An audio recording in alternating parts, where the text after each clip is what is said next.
അവധിയാക്കിയിട്ട് മലപ്പുറം മാത്രം എന്ത് ഒഴിവാക്കിയത്? കൂടുതൽ വിദ്യാർത്ഥികളുള്ള മലപ്പുറം തന്നെയല്ലേ എന്ന് സംശയമൊന്നുമില്ലല്ലോ. എന്റെ പേര് റയാനാണ്. ഞാൻ പണ്ടൊരു ഓട്ടോ ഇംഗ്ലീഷ് മീഡിയം സ്കൂളിലാണ് പഠിക്കുന്നത്. അന്ന് 8 ജില്ലകളിൽ അവധിയാക്കിയിട്ടും 9ാമത്തെ ജില്ലയിൽ അവധി ഉണ്ടെന്ന് കൊതിച്ചു പോയി ടീമിന്റെ മുന്നിൽ കുറെ നേരം കാത്തുനിന്നു. എന്നിട്ട് മലപ്പുറം വന്നില്ല. അപ്പം ആ സങ്കടത്തോട് ഞാൻ തേക്കിന്റെ നാട് ഇറങ്ങാണ്ട് ഇൻസ്റ്റഗ്രാമിൽ ഒരു ഇതുണ്ടായിനി, ഒരിക്കൽ മെസ്സേജ് അയച്ചു. ഞാൻ ഈ സംഭവം ഇതൊന്നും അറിഞ്ഞിട്ടില്ല. സ്കൂളിലുണ്ട് നാഷണൽ തുടങ്ങുന്നതിന്റെ മുന്നേ പ്രിൻസിപ്പൽ പെട്ടെന്ന് വരാൻ പറഞ്ഞു. അപ്പോഴാണ് നീ വൈറലായി എന്ന് പറഞ്ഞത്. അതിതീവ്രമായ മഴയാണ് ഇപ്പോൾ മലപ്പുറം ജില്ലയിൽ പെയ്തുകൊണ്ടിരിക്കുന്നത്. എന്നിട്ട് ആ മഴ നനഞ്ഞ കുട്ടികൾ സ്കൂളിലേക്ക് യാത്ര പോകുന്നു. എന്നിട്ട് മലപ്പുറം മാത്രം അവധിയില്ല. ബാക്കിയുള്ള 8 ജില്ലകളിലും ഇന്നും ഇന്നലെയായിട്ടും അവധി തന്നെ.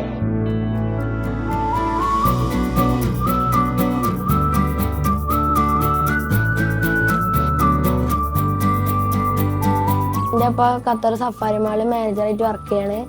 അദ്ദേഹം തന്നെ വർക്ക് ചെയ്യുന്ന ഒരാളിൻ്റെ അപ്പാക്ക് കാണിച്ചു കൊടുത്തു. മലപ്പുറത്തൊക്കെ ഒരു കുട്ടി ഇങ്ങനെ പറഞ്ഞിട്ട് കാണിച്ചു കൊടുത്തു. അപ്പം അത് മലപ്പുറത്തെ കുട്ടിയല്ലാതെ എൻ്റെ മോനാണ് എന്ന് പറഞ്ഞ് ആ നേരെ സ്കൂളിൽ ഇട്ടപ്പം എൻ്റെ അപ്പ എനിക്ക് വിളിച്ച് എല്ലാവരും പാടായപ്പോൾ എനിക്ക് വളരെ സന്തോഷമായി.